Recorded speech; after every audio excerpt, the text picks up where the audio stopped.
Hello everyone, welcome to all of you. So guys, आज इस course को आगे बढ़ाते हैं। लास्ट क्लास में मैंने आपको कवर करा दिया था राउंड टेबल समिट।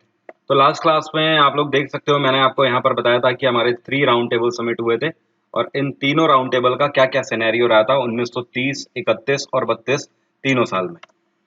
तो राउंड टेबल के बारे में यहाँ पर मैं डिस्कस नहीं करूंगा, लेकिन एक चीज हम लोगों ने यहाँ पर छोड़ दी थी, तो ध्यान रखिएगा। एक्चुअली ये जो आपका फर्स्ट राउंड टेबल समिट हुआ था, तो इसके बीच में गांधी इरविन पैक्ट हुआ था। इसकी सिचुएशन हालांकि मैंने आपको बता दी थी कि महात्मा गांधी और लॉर्ड इरविन के बीच में पैक्ट हुआ था। और ये फोटो पर मत जाइएगा, ये जवाहरलाल नेहरू और महात्मा गांधी है बेसिकली।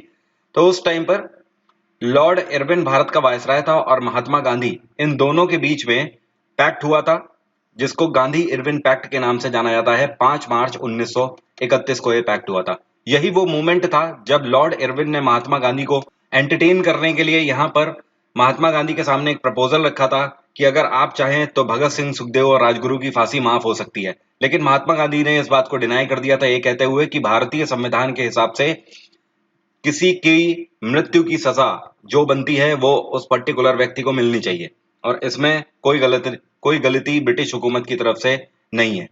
सो यही वो रीजन है जिसकी वजह से महात्मा गांधी को आज भी क्रिटिसाइज किया जाता है। सो फिलहाल अभी आगे बढ़ने से पहले अभी हम लोग इंडियन सेल्फ रूल मूवमेंट पर बढ़ेंगे, लेकिन उससे पहले एक और चीज ध्यान रखिएगा। अब यहाँ पर मैंने आपको सेकंड राउंड टेबल समिट में बताया था कि सारी चीजें सही चल रही थी, लेकिन महात्मा गांधी और B.R. अम्बेडकर के बीच में कम्युनल इलेक्शन को लेकर यहाँ पर विवाद हो जाता है, दोनों के बीच में बहस हो जाती है। महात्मा गांधी कम्युनल इलेक्शन के खिलाफ होते हैं और B.R. अम्बेडकर का कहना होता है कि कम्युनल इलेक्शन हमें चाहिए, दलितों को रिप्रेजेंटेट करने के लिए कोई भी नहीं है भारत में, और दलितों के हित की बात यहाँ पर कही गई थी। साथ में मोहम्मद अली जिन्ना ने भी यहाँ पर मांग कर दी थी मुस्लिम्स के लिए अलग इलेक्शन की। तो फाइनली यहाँ पर ब्रिटिश हुकूमत ने महात्मा गांधी को इग्नोर कर दिया था, और इग्नोर करने के बाद कम्युनल अवार्ड मतलब कम्युनल इलेक्शन इसी को बोलते हैं, इसको कंडक्ट करा दिया था 16 अगस्त 1932 को। और इसी इलेक्शन में भारी बहुमत से दलितों ने अपना नेता चुना था B.R. अम्बेडकर को, और मुसलमानों ने अपना नेता चुना था मोहम्मद अली जिन्ना को। तो यहाँ पर मोहम्मद अली जिन्ना और B.R. अम्बेडकर दोनों ही यहाँ पर एक्सप्लोर होकर आते हैं, बहुत ही बड़े नेता के रूप में निकल कर आते हैं, उभर कर आते हैं। लेकिन यहाँ पर महात्मा गांधी और B.R. अम्बेडकर के बीच में जो बहस हो गई होती है, इसकी वजह से इन दोनों के बीच में पैच कराना बहुत जरूरी हो गया होता है, क्योंकि महात्मा गांधी और B.R. अम्बेडकर दोनों अलग अलग रहेंगे तो जाहिर सी बात है भारत की जनता भी बढ़ जाएगी, और फिर उसके बाद स्वतंत्रता आंदोलन का होगा क्या। तो इस वजह से 24 सितंबर 1932 को मदन मोहन मालवीय और डॉक्टर राजेंद्र प्रसाद दोनों ने मिलकर पुणे के यरवदा जेल के बाहर महात्मा गांधी और B.R. अम्बेडकर के बीच में समझौता कराया था। इसी को पूना पैक्ट के नाम से जाना जाता है। अब चलिए आगे बढ़ते हैं। अब देखो गाइस, होता क्या है, 1937 में कम्युनल इलेक्शन तो वैसे भी आ चुके होते हैं। अब यहाँ पर 1937 में ब्रिटिश हुकूमत के द्वारा इलेक्शन करा दिए जाते हैं, और इलेक्शन कराने के बाद भारत में 11 प्रोविंसेस में 11 राज्यों में से 7 राज्यों पर कांग्रेस को बहुमत मिल जाता है, मतलब कांग्रेस मेजोरिटी में आ जाती है। It was a strong message to all Indian peoples support for complete self rule. ये एक तरीके से ब्रिटिश हुकूमत को पूरे तरीके से एक मैसेज होता है हिंदुस्तानियों की तरफ से कि भाई अब हम आपका शासन नहीं चाहते हैं, हम अपनी पार्टी मतलब कांग्रेस पार्टी का ही अब हम शासन चाहते हैं। तो ये एक बहुत बड़ा मैनर था जिसमें ब्रिटिश हुकूमत को ये पता लग चुका था कि अब भारतीय सिर्फ और सिर्फ अपने ही देश की पार्टी को चुनना चाहते हैं, अपने ही नेताओं को चुनना चाहते हैं, और ब्रिटिश हुकूमत बिल्कुल भी नहीं चाहते हैं। हालांकि ये बात तो पहले भी थी, लेकिन ये फर्स्ट ऐसा मूवमेंट था जिसमें इतने बड़े लेवल पर इलेक्शन को कंडक्ट किया गया था 1937 में। और जब 11 प्रोविंसेस में से 7 प्रोविंसेस में कांग्रेस आ जाती है, और उसके बाद भी कांग्रेस के हाथ में पूरी पावर नहीं दी जाती है ब्रिटिश हुकूमत के खिलाफ, तो भारतीयों के द्वारा इंडियन सेल्फ रूल मूवमेंट की शुरुआत करी जाती है। इसमें ब्रिटिश हुकूमत से अधिकार मांगे जाते हैं कि जब आपने इलेक्शन कराए हैं तो 11 राज्यों में कांग्रेस, 11 राज्यों में से 7 राज्यों में जब जीत कर आई है तो जाहिर सी बात है आपको कांग्रेस को पावर भी देनी चाहिए। लेकिन अगर आप पावर नहीं दे रहे हो तो यह सिर्फ और सिर्फ मनमानी है। ये सारी चीजें चली रही होती हैं 1937 के बाद से, लेकिन 2 साल बाद 1939 में आप देख ही रहे होते हो इक्वेशन पहले ही बन चुकी होती है वर्ल्ड वॉर सेकंड की, और 1939 से लेकर 45 तक अब वर्ल्ड वॉर सेकंड चलेगा। 39 में जब वर्ल्ड वॉर सेकंड स्टार्ट हो जाता है, देन द एंटायर इस केस में जब 1939 में वर्ल्ड वॉर स्टार्ट होते ही ब्रिटिश हुकूमत कांग्रेस गवर्नमेंट से, कांग्रेस से यहां पर फुल सपोर्ट मांगती है। लेकिन होता क्या है, जितने भी कांग्रेस लीडर्स होते हैं वो सब एक साथ रिजाइन कर देते हैं। उनका कहना होता है कि जाहिर सी बात है, आपने सिर्फ और सिर्फ हमें शोपीस के लिए चुना हुआ है, ये सब दिखाने के लिए है, ये सब एक दिखावा है, केवल हाथी के दांत दिखाने के हैं, कि लोगों को दिखाना है कि किस तरीके से डेमोक्रेसी है यहाँ पर। लेकिन डेमोक्रेसी जैसा तो कुछ भी नहीं है। हमारी पार्टी को सबसे ज्यादा बहुमत मिला हुआ है, उसके बाद भी आपने हमें पावर नहीं दी है, और अब उल्टा क्योंकि आप वर्ल्ड वॉर सेकेंड में पार्ट ले रहे हो, इस वजह से आप हमसे सपोर्ट चाहते हो। तो इस वजह से यहाँ पर कांग्रेस के जितने भी लीडर्स थे उन सभी ने क्या कर दिया, रिजाइन कर दिया, और फुल फ्लैश में चलाया जाने लगा था इंडियन सेल्फ मूवमेंट। इसी को सेल्फ रूल मूवमेंट के नाम से जाना जाता है। तो ध्यान रखिएगा, आपसे क्वेश्चन पूछता है इंडियन सेल्फ रूल मूवमेंट कब हुआ था, 1937 में। आपसे क्वेश्चन ये भी पूछता है कि सेल्फ रूल मूवमेंट में कांग्रेस को कितने प्रोविंसेस में बहुमत मिला था। तो ध्यान रखिएगा 11 में से 7 प्रोविंसेस में बहुमत मिला था। एक चीज और ध्यान रखिएगा, ये कौन सा मूवमेंट था जो चल रहा था। आपसे क्वेश्चन पूछता है कि जब वर्ल्ड वॉर सेकेंड स्टार्ट हुआ था उस टाइम पर भारत में कौन सा स्वतंत्रता आंदोलन चल रहा था। तो ये इंडियन सेल्फ रूल मूवमेंट ही चल रहा था उस टाइम पर। अब देखो होता क्या है कि 1940 में, 1939 के बाद 8 अगस्त 1940 को, क्योंकि ये अगस्त का महीना होता है, उस टाइम पर भारत का वायसराय होता है लॉर्ड लिथिंगो। ब्रिटिश हुकूमत की तरफ से कांग्रेस के सामने एक बार फिर से प्रपोजल रखा जाता है कि कांग्रेस को फुल सपोर्ट देने के लिए यहां पर बोला जाता है ब्रिटिश हुकूमत को। अल्टीमेटली आप ये बोल सकते हो कि वर्ल्ड वॉर सेकेंड में कांग्रेस से फुल सपोर्ट मांग रहे होते हैं ब्रिटिश हुकूमत, लेकिन कांग्रेस इसको भी रिजेक्ट कर देती है, अगस्त ऑफर को ठुकरा देती है महात्मा गांधी के कहने पर, और यहां पर मुस्लिम लीग भी इसको रिजेक्ट कर देती है। तो इसी को अगस्त ऑफर के नाम से जाना जाता है। अब ध्यान रखिएगा, इसके बाद 2 साल बाद फिर से 1942 में, 23 मार्च 1942 को भारत में क्रिप्स मिशन आता है। ये जो क्रिप्स मिशन आता है, इसको लीड कर रहे होते हैं सर स्टैफोर्ड क्रिप्स, इन्हीं के नाम पर इसका नाम पड़ा है क्रिप्स मिशन। क्रिप्स मिशन भी सेम कंडीशन लेकर आता है, सेम डिमांड लेकर आता है कांग्रेस के सामने।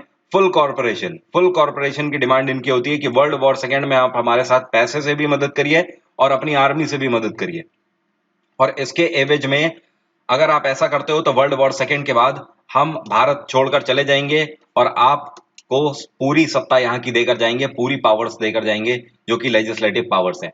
लेकिन कांग्रेस और मुस्लिम लीग ने फिर से एक बार इसको रिजेक्ट कर दिया, और ये ही वो क्रिप्स मिशन है जिसको महात्मा गांधी ने पोस्ट डेटेड चेक बोला था। तो आपसे क्वेश्चन पूछता है कि महात्मा गांधी ने पोस्ट डेटेड चेक किसको बोला था, तो आपका आंसर होगा क्रिप्स मिशन को। क्योंकि भाई पोस्ट डेटेड चेक का मतलब क्या होता है, इट इज लाइक मैंने आपको 2 महीने बाद की चेक दे दी, ओके, 2 महीने बाद जिस डेट की वो चेक है, जब आपने चेक लगाई तो मेरे अकाउंट में पैसा है या नहीं है, ये तो उसी टाइम पता लगेगा ना। अगर मेरे अकाउंट में पैसा नहीं हुआ तो आपका चेक बाउंस हो जाएगा, सीधी सी बात है, पैसा तो आपको मिलेगा नहीं। सो सिमिलरली महात्मा गांधी ने इसी वजह से इसको पोस्ट डेटेड चेक बोला कि भाई आप बोल रहे हो 1900 जब वर्ल्ड वॉर सेकेंड खत्म होगा उसके बाद आप आजाद कर दोगे भारत को, आपका क्या भरोसा, आप आजाद करोगे या नहीं करोगे। इसी वजह से इसको पोस्ट डेटेड चेक के नाम से जाना जाता है। इसके बाद 1942 में, 8 अगस्त 1942 को क्विट इंडिया मूवमेंट की स्थापना करी जाती है, और इसको किसके द्वारा स्थापित किया जाता है, महात्मा गांधी के द्वारा। कहां पर स्थापित किया जाता है, मुंबई में इसकी शुरुआत करी जाती है। बॉम्बे उस टाइम पर बोलते थे, बॉम्बे प्रेसिडेंसी ये कहलाती थी। तो 8 अगस्त 1942 को महात्मा गांधी ने बॉम्बे से क्विट इंडिया मूवमेंट मतलब भारत छोड़ो आंदोलन की स्थापना करी, और इसी में उन्होंने एक नारा दिया था, डू और डाई का, करो या मरो का इन्होंने नारा दिया था। जो मोस्ट इंपॉर्टेंट यहाँ पर स्टेट्स थे, या फिर आप बोल सकते हो कि भारत छोड़ो आंदोलन सबसे ज्यादा जोर शोर से अगर चलाया गया था किन्हीं राज्यों में, तो उसमें से उत्तर प्रदेश, बिहार, बॉम्बे और बंगाल, ये कुछ ऐसे एरियाज थे जहां पर क्विट इंडिया मूवमेंट सबसे ज्यादा जोर शोर से चलाया गया था। एक चीज यहाँ पर और ध्यान रखिएगा, क्विट इंडिया मूवमेंट तो बात हो गई 1942 की, लेकिन 1939 में इससे पहले सुभाष चंद्र बोस ने ऑल इंडिया फॉरवर्ड ब्लॉक की स्थापना करी थी। किसकी, ऑल इंडिया फॉरवर्ड ब्लॉक की इन्होंने स्थापना करी थी, ध्यान रखिएगा।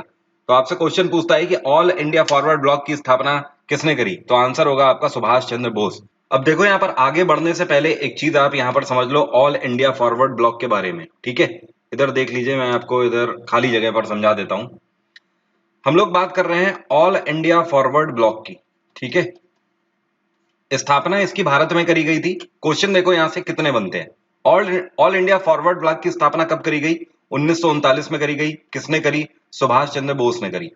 साथ में इसके फाउंडर महात्मा गांधी भी माने जाते हैं, ये भी ध्यान रखिएगा, ठीक है। तो कई बार ऑप्शन यूपीएससी और स्टेट पीएससी जैसे एग्जाम्स में मिलाकर भी ऑप्शन दे देता है, तो आप परेशान मत होना। सुभाष चंद्र बोस के साथ महात्मा गांधी को भी इसका क्रेडिट जाता है। अब देखो, ये जो ऑल इंडिया फॉरवर्ड ब्लॉक की स्थापना करी गई थी, इसको तुरंत ही सुभाष चंद्र बोस ने महात्मा गांधी के साथ मिलकर कांग्रेस से इसको मर्ज कर दिया था। ठीक है, तो इसकी कांग्रेस से मर्जिंग भी सेम ईयर ही हो गई थी 1939 में। अब देखो, यहां पर एक चीज आपको और ध्यान रखना है, इसका हेडक्वार्टर क्या था? इसका हेडक्वार्टर नई दिल्ली था, ऑल इंडिया फॉरवर्ड ब्लॉक का। दूसरी चीज आपको यह ध्यान रखनी है कि ऑल इंडिया फॉरवर्ड ब्लॉक का जो फ्लैग था, जो इसका झंडा था, वो बेसिकली किस कलर का था? रेड कलर का था, और इसमें एक टाइगर बना था इस तरीके से येलो कलर का। तो आपको ध्यान रखना है कि सिंबल क्या था? टाइगर था। तीसरी चीज यहां पर ध्यान रखनी है कि जो ऑल इंडिया फॉरवर्ड ब्लॉक है, इसको लेफ्ट विंग बोला जाता था पॉलिटिकल पॉइंट ऑफ व्यू से, ओके, और कांग्रेस फ्रंट विंग बोला जाता था। तो कांग्रेस का लेफ्ट विंग इसको बोला गया। लेकिन ऑल इंडिया फॉरवर्ड ब्लॉक को दो विंग में और बांटा गया था। एक विंग इसका स्टूडेंट विंग था, और दूसरा विंग था इसका यूथ विंग। जो स्टूडेंट विंग था, इसको ऑल इंडिया स्टूडेंट ब्लॉक के नाम से जाना जाता है, ऑल इंडिया स्टूडेंट ब्लॉक। इसी तरीके से जो इसका यूथ विंग है, इसको ऑल इंडिया यूथ लीग के नाम से जाना जाता है। तो ध्यान रखना है, स्टूडेंट वाला wing all India student block के नाम से जाना जाता है, और ये वाला यूथ वाला ऑल इंडिया यूथ लीग के नाम से जाना जाता है। तो इतनी चीज आपको ध्यान रखनी है ऑल इंडिया फॉरवर्ड ब्लॉक से जुड़ी हुई। अब आगे बढ़ते हैं। एक चीज और ध्यान रखिएगा कि सुभाष चंद्र बोस ने एक और पार्टी की स्थापना करी थी। एक्चुअली पार्टी क्या है? ये रेजिमेंट है, जिसको रानी लक्ष्मीबाई रेजिमेंट बोलते हैं। क्या बोलते हैं? रानी लक्ष्मीबाई रेजिमेंट। रानी लक्ष्मीबाई रेजिमेंट की स्थापना सुभाष चंद्र बोस ने सिंगापुर, म्यांमार में करी थी। ध्यान रखिएगा, रानी लक्ष्मीबाई रेजिमेंट दुनिया की पहली ऐसी रेजिमेंट थी, या फिर आप बोल सकते हो आर्मी थी, जिसमें महिलाओं को इंडक्ट किया गया था। तो आप ये भी बोल सकते हो कि दुनिया का पहला ऐसा कंट्री कौन सा है जिसने विमेंस को कॉम्बैट ट्रेनिंग दी थी, लड़ने की ट्रेनिंग दी थी फ्रंट पर? तो आंसर क्या होगा? आंसर होगा भारत। और इसकी स्थापना भी सुभाष चंद्र बोस ने ही करी थी। अब आगे बढ़ते हैं। क्रिप्स मिशन और क्विट इंडिया मूवमेंट के बाद देखो, अब वर्ल्ड वॉर सेकेंड आपका खत्म हो जाता है 1945 में, लेकिन इससे पहले आजाद हिंद फौज की भी स्थापना करी जाती है। आजाद हिंद फौज की स्थापना मेनली तो करी थी रास बिहारी बोस ने, रास बिहारी बोस। लेकिन रास बिहारी बोस की उम्र काफी हो चली थी, इस वजह से इन्होंने इसकी बागडोर किसके हाथ में दे दी थी? 1943 में इसकी बागडोर इन्होंने सुभाष चंद्र बोस के हाथ में दे दी थी। तो सुभाष चंद्र बोस ने ही आगे चलकर इसका संचालन किया है। अब यहां पर एक चीज ध्यान रखिएगा कि ये जो आपका आजाद हिंद फौज है, इसके फाउंडर अगर बोलता है तो आपका आंसर होगा रास बिहारी बोस। अगर रियल फाउंडर बोलता है तो आपका आंसर क्या होगा? सुभाष चंद्र बोस।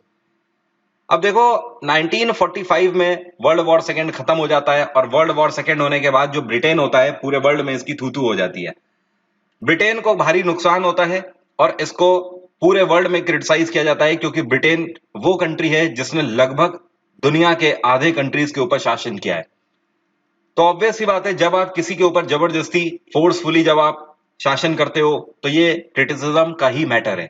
तो इसके बाद ब्रिटेन, अब क्योंकि दुनिया बदल रही थी, वर्ल्ड वॉर सेकेंड खत्म हो चुका था, और ब्रिटेन को भी ऑफिशियली दुनिया के सामने अपनी एक इमेज बनाने की जरूरत पड़ रही थी, ऑब्वियसली, क्योंकि सुपर पावर अगर फिर से बनना था, सुपर पावर या फिर डेवलप्ड कंट्रीज के जोन में हमेशा रहना था, तो ब्रिटेन को कुछ चीजों का इस टाइम पर ख्याल करना था इंटरनेशनल लेवल पर। और इस बेसिस पर, क्योंकि भारत का जो इंडिपेंडेंस मूवमेंट था इस टाइम पर, ये पूरे तरीके से एक्सप्लोर हो चुका था। अब पूरी दुनिया की नजर भारत के इंडिपेंडेंस मूवमेंट पर आ चुकी थी, और सबको पता था कि ब्रिटेन किस तरीके से अत्याचार कर रहा है पिछले 300 सालों से। तो यहां पर ब्रिटेन में उस टाइम पर प्रधानमंत्री होते हैं क्लेमेंट एटली, और ये फैसला लेते हैं कि भारत में कैबिनेट मिशन भेजेंगे। भारत में 24 मार्च 1946 को कैबिनेट मिशन आता है। इस टाइम पर भारत के वायसराय होते हैं लॉर्ड बॉवेल, और इस कैबिनेट मिशन में 3 अधिकारी आए होते हैं। ये 3 अधिकारी होते हैं लॉर्ड पथिक लॉरेंस, या इन्हीं को सर पथिक लॉरेंस भी बोलते हैं। दूसरे थे सर स्टैफोर्ड क्रिप्स, और तीसरे थे एवी अलेक्जेंडर। इन दोनों में से लीड कर रहे थे कैबिनेट मिशन को सर पथिक लॉरेंस। ये सर पथिक लॉरेंस ही हैं, ठीक है। तो जब कैबिनेट मिशन भारत में आता है, तो साथ ही वहां से एटली डिक्लेरेशन किया जाता है। 20 फरवरी 1947 को ब्रिटेन से क्लेमेंट एटली एक डिक्लेरेशन करते हैं, और ये डिक्लेरेशन ये होता है कि भारत को 30 जून 1947 से पहले आजाद कर दिया जाएगा। और इसी के साथ यहां पर इस टाइम पर भारत के जो वायसराय होते हैं लॉर्ड बॉवेल, इनको बदलकर इनकी जगह पर एक नया वायसराय नियुक्त किया जाता है कैबिनेट मिशन के द्वारा, और इनका नाम क्या है? Lord Mountbatten. लॉर्ड माउंटबेटन को भारत का नया वायसराय बनाते ही इसको जिम्मेदारी दी जाती है कि भारत को आजाद कराने की और पूरी फॉर्मेलिटीज ये आपके हाथ में है। अब आपको देखना है कि किस तरीके से भारत को आजाद कराना है। लॉर्ड माउंटबेटन अपना एक प्लान बनाता है और इस प्लान को लॉन्च करता है 3 जून 1947 के लिए। यह प्लान 3 जून 1947 के लिए यह है कि lord mountain has decided India will be divided into two parts, a Hindu state which will known as Hindustan, और एक दूसरा स्टेट बनेगा मुस्लिम स्टेट जिसको पाकिस्तान के नाम से जाना जाएगा। साथ में देखो क्लेमेंट एटली ने क्या बोला था, इन्होंने बोला था कि भारत को 30 जून 1947 से पहले आजाद कर दिया जाएगा, और लॉर्ड माउंटबेटन भारत को 3 जून 1947 को ही आजाद करने की बात करता है। और साथ में ये बोलता है कि 15 अगस्त 1947 तक का आप सभी के पास टाइम है। भारत को दो हिस्सों में विभाजित किया जा रहा है, तो जो मुस्लिम्स हैं वो मुस्लिम स्टेट में चले जाएं और जो हिंदूज हैं वो हिंदू स्टेट में चले जाएं। जो हिंदूज हैं वो हिंदुस्तान में रहेंगे और जो मुस्लिम्स हैं वो पाकिस्तान में रहेंगे। इसी के चलते विदाउट एनी प्रॉपर प्लानिंग, क्योंकि प्लानिंग तो उन्हें करनी नहीं होती है, उन्हें जाते जाते हमारे बीच में ऐसी खाई खोदनी होती है धर्म की जो कि कभी ना पटे, और ऐसा करने में लॉर्ड माउंटबेटन पूरे तरीके से सक्सेसफुल रहा। उसने किसी को कोई भी मौका नहीं दिया, ना ही ऑफिशियली किसी भी चीज का यहाँ पर अरेंजमेंट कराया गया, ना ही लोगों से पूछा गया। सिर्फ और सिर्फ खुले तौर पर अनाउंस कर दिया गया कि जो हिंदू है वो हिंदुस्तान में रहेंगे और जो मुस्लिम्स हैं वो पाकिस्तान में रहेंगे। और यहाँ पर बॉर्डर डिवाइडेड कर दिए गए और भारत को यहाँ पर डिवाइड भी बड़ी ही बुरी तरीके से किया गया। एक ये वाला हिस्सा पाकिस्तान बनाया गया और ये वाला हिस्सा एक पाकिस्तान बनाया गया। This is called east Pakistan, हालांकि आज की डेट में इसको बांग्लादेश बोलते हैं, और this is called west Pakistan उस टाइम पे। अब आप देख रहे हो कि किस तरीके से इसका विभाजन किया गया कि ना चाहते हुए भी अगर दोनों पाकिस्तान के एरियाज को अगर हमें मर्ज करना है तो रोड कहां से निकालनी होगी? बीच भारत से निकालनी होगी। अल्टीमेटली ये सिर्फ और सिर्फ साजिश थी पूरे तरीके से भारत को खंड खंड करने की। और यहाँ पर होता क्या है, रिजल्टेंट आनन फानन में दंगे होते हैं, भारत में राइट्स होते हैं, हिंदू मुस्लिम्स में लाखों की तादाद में लोग मारे जाते हैं। जो वहां से हिंदूज होते हैं वो यहाँ तक आने में बीच में कई सारे सरवाइव नहीं कर पाते हैं। सिमिलरली यहाँ से जो मुस्लिम्स होते हैं वो वहां तक जाने में सरवाइव नहीं कर पाते हैं, और इस तरीके की दिक्कतों के चलते फाइनली 14 अगस्त को एक नया स्टेट बना दिया जाता है पाकिस्तान, और 15 अगस्त को एक दूसरा हिंदू स्टेट बना दिया जाता है जिसको इंडिया या हिंदुस्तान के नाम से जाना जाता है। सो ये आपका इंडिपेंडेंस मूवमेंट था 1947 तक का। जितने भी क्वेश्चन आपके बनते हैं पूरे यहीं से बनते हैं। बीच में गांधी नारा वाला जो मैंने आपको वीडियो दिया है उसको भी जरूर देख लीजिएगा। Thank you so much, have a nice day, take care, bye bye.